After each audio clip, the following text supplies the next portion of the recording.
Thank you for tuning in and welcome back, team. In today's episode of Home Buying Tips, you'll learn about buying a new home construction with 20 tips to build upon.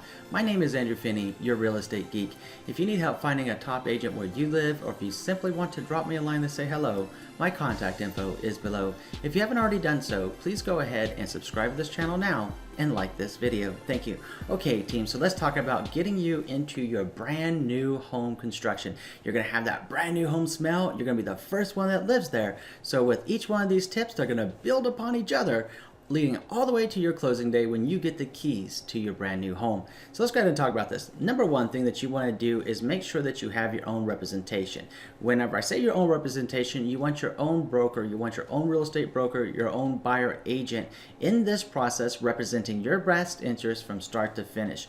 And be careful whenever you go to a new home construction, because if you haven't already met up with a buyer broker, if you go into the new home construction, you might end up working with a new home agent even if that's not what you wanted to. So make sure that you contact yourself a top agent, and if you need help finding one, please let me know. I'm happy to do that for you. We want to make sure your best interest is represented.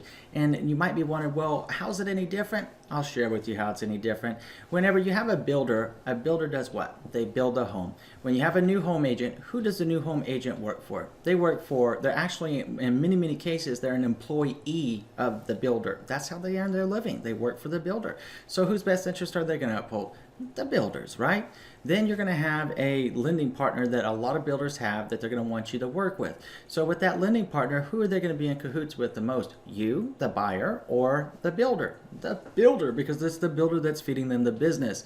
And then they're also going to have a mandate who uses, or the title company that they're going to use, because they want everything done in one title company. And they're going to say, hey, you want to buy our house? You're going to use this title company, right?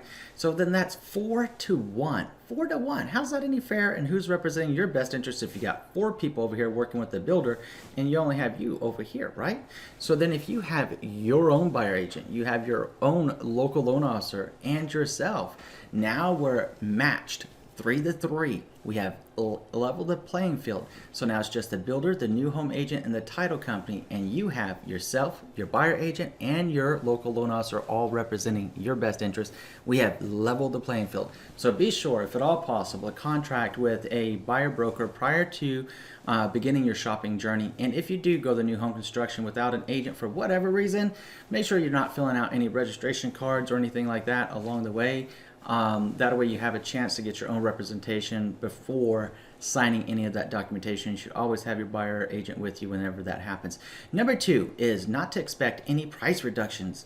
And the reason that happens is because it's like CarMax. What you see is what you get. The builder does not want to continually lower their price or take less and kind of bargain on the house a little bit, because if they do that, then it sets a bad precedent for their community going forward, and it's just not something that they're really inclined to do. And yes, it does happen sometimes. It's just not very common.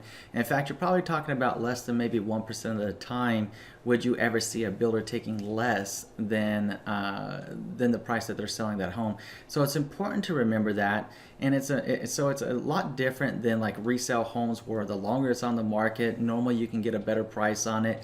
Normally the seller's already doing price reductions on it. When it comes to new home construction, they typically get more expensive as they build out the community, and that's for their labor. And admittedly, a builder, if they're being honest with you, would tell you they want a certain amount of profit margin. So depending on their labor cost and their material cost, they raise the price up, or depending on how quickly the home community is selling, then they may raise the price up due to just simple supply and demand economics.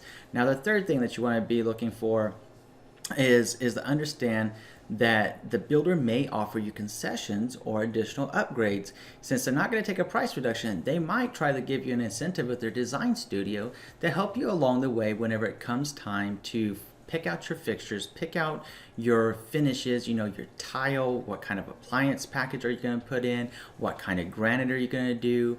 So there's a lot of different options there. It's always best to have your buyer agent ask that question up front for you of the builder to see what kind of concessions they may have or any additional upgrades they may be offering.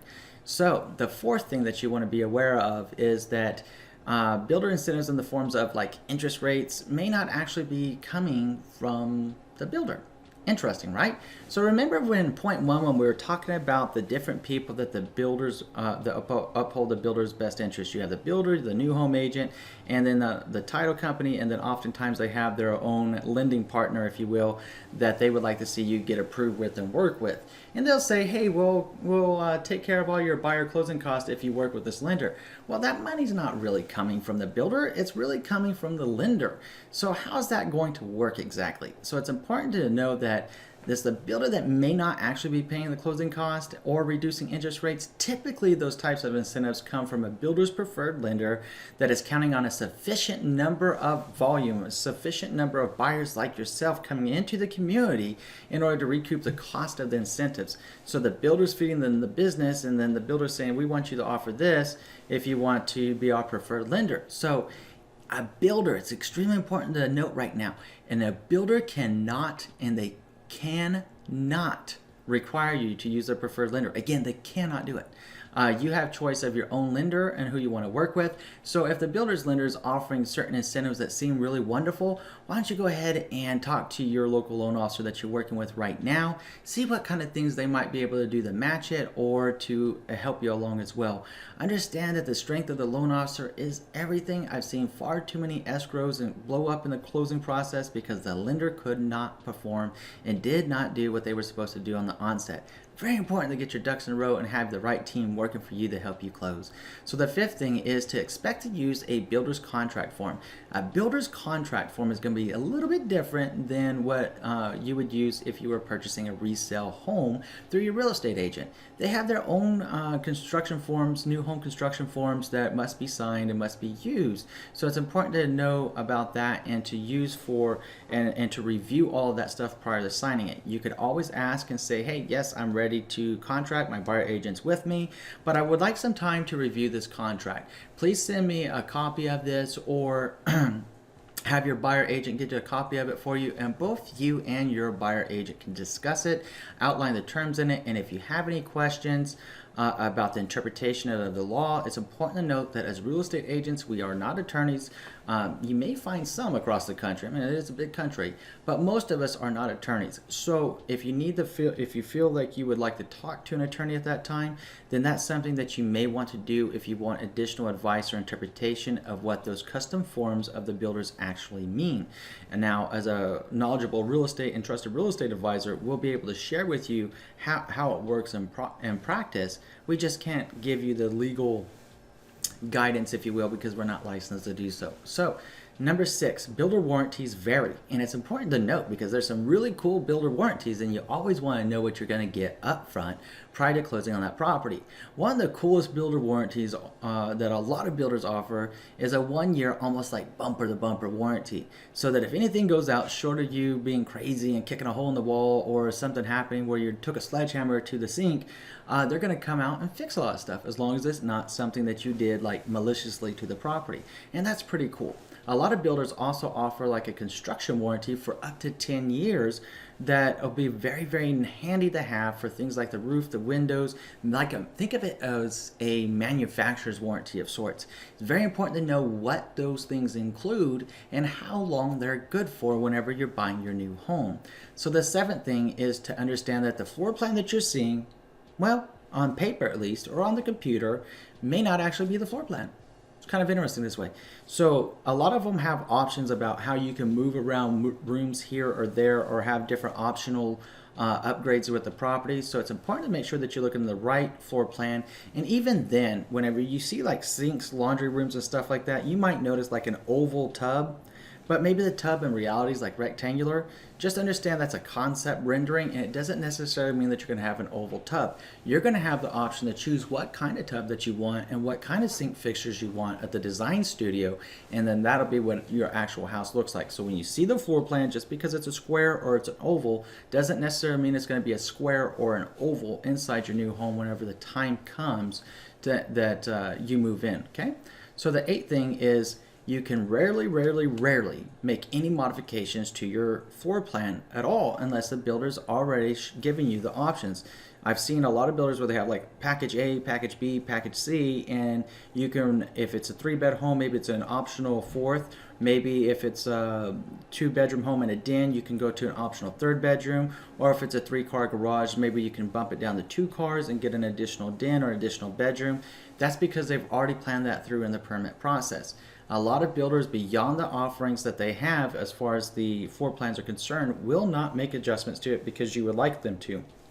And that's because they have to get permits, they have to be pre-approved set of plans, they've already gotten with the city, and they've done everything they need to do to make the home that you're looking at.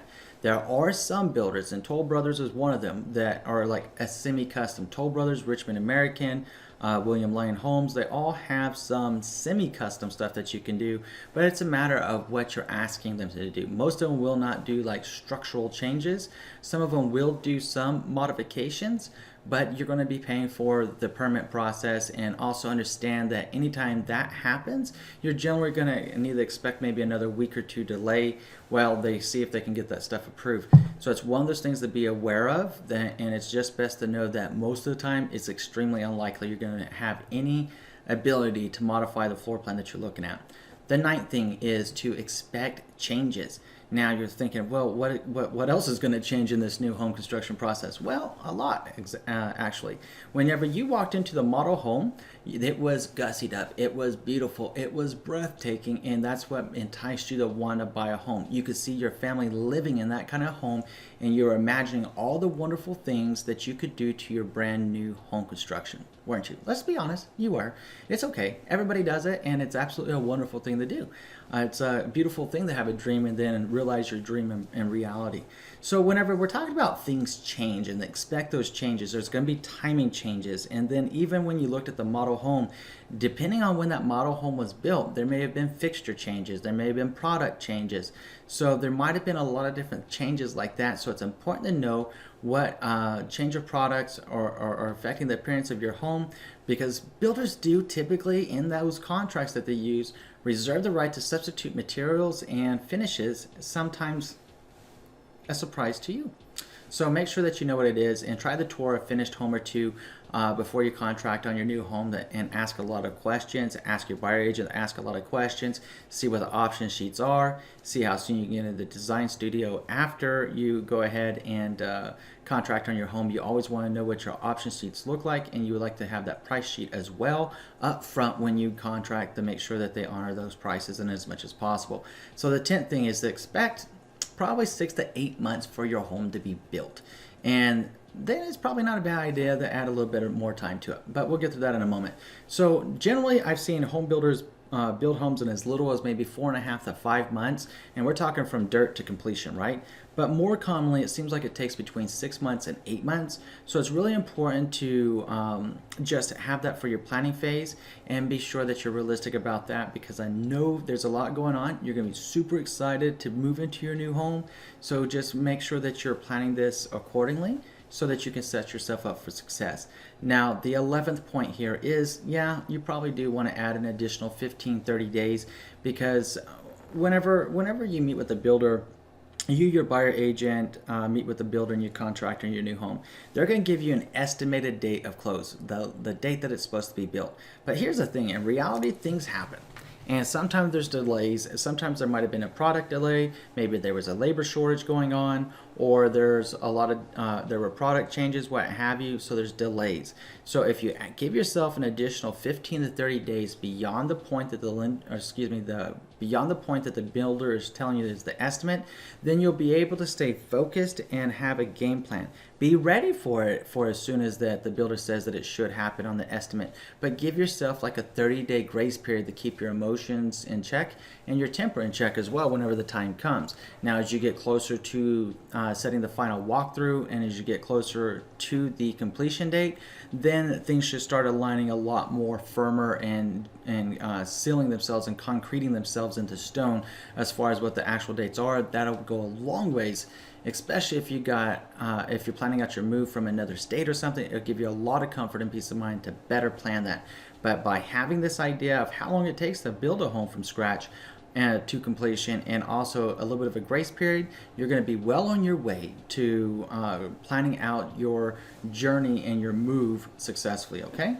So then the 12th point that we would like to talk about is to be sure that you always have your buyer agent with you at every single walkthrough, from the frame walk to the final walk to preliminary walks. Anytime that you need to go out there, make sure that they're with you so that they can represent your best interest, and they can take their notes and they can address things right there on the spot for you by going to the new home agent or chatting with whomever you need them to chat with to get the answers to your questions that you have about your new home.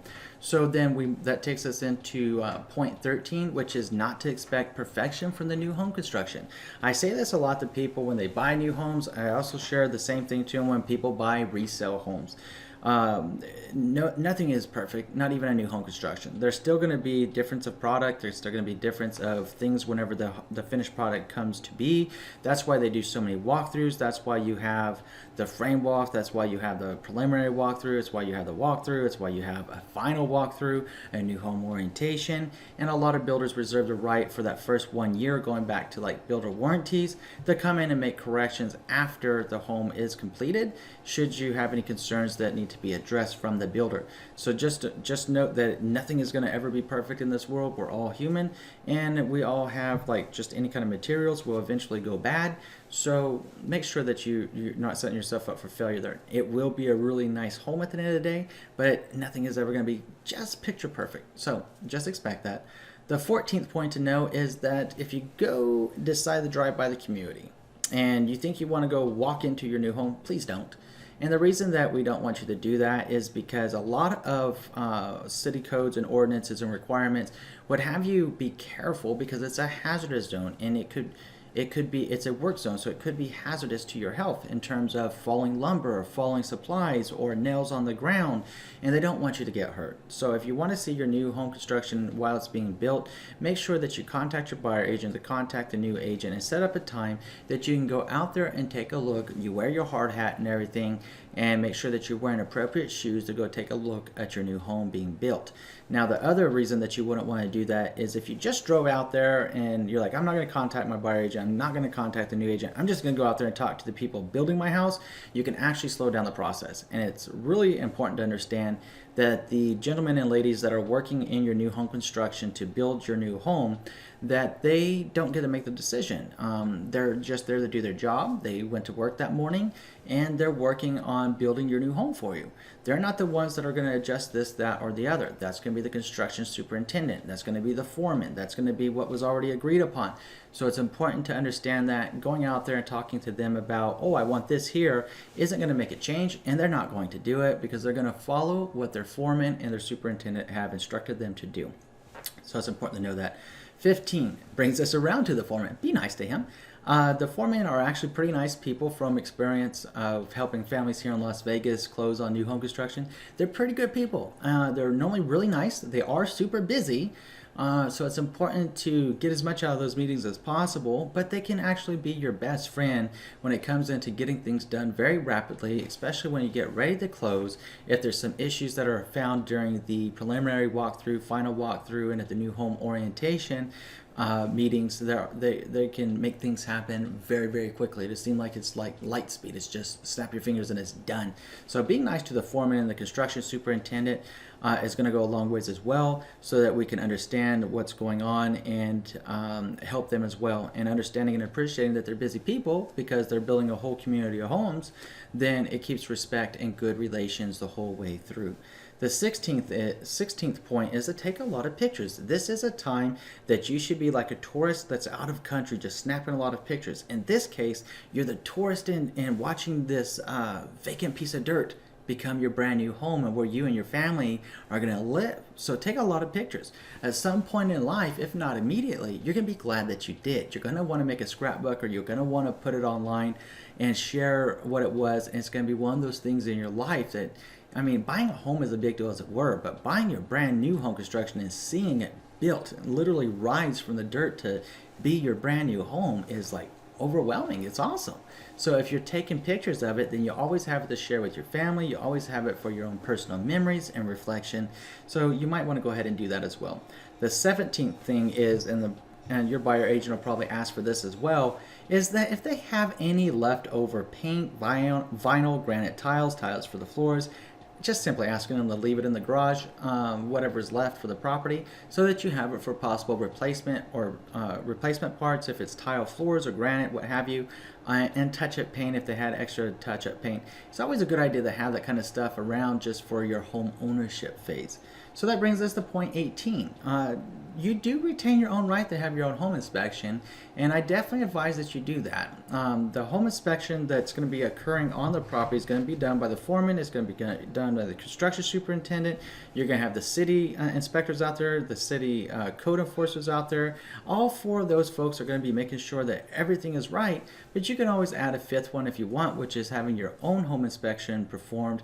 You'll need to contact your trusted real estate advisor, ask them to introduce you to a home inspector that specializes in helping people through the new home construction phase if you don't already have one in mind.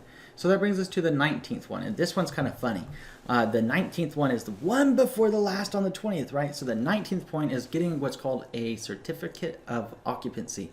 In reality, it's probably not even a certificate. It probably doesn't even exist. It's probably more like a signature from the city saying, yes, Hominis Dominus, you're blessed, your house is going up, you can now live in your home, it has passed all the inspections, it's met the codes, and now you can go ahead and live in your new home. So when you get it, it's just called a certificate of occupancy, and it's one of the last things that has to happen before you can move into your home. Now the 20th point is the last point. Welcome home. Celebrate, invite your friends, your family over, and enjoy your new home. You know, we're wishing you many, many, many years of happiness enjoying your new home. Now, this has been a really long video about the new home construction process with 20 tips to build upon. Tell me what you're thinking about this video in the comment section below. Which one of these 20 tips did you get the most out of? Was it first understanding that you should have your own agent representing your best interest at the new home construction from the very first visit? Or was it about understanding more about the builder warranties, or that no new home is perfect? No home is perfect until we make them our own anyways. Tell us what you got from this video in the comment section below. I'm going to go ahead and pop up my contact information. Again, if you need help finding a top agent where you live, or if you simply want to drop me a line and say hello, my contact info is right there and below. Thank you so much for joining in with us today. And if you haven't already done so, I'm going to ask you to do 3 things. Number 1, please subscribe to this channel. Number 2, please like this video. And number 3, please share this video around with someone you know is going to be able to help. And between now and next time, I'm wishing you and yours a lifetime full of love, wealth, abundance, and happiness. See you soon.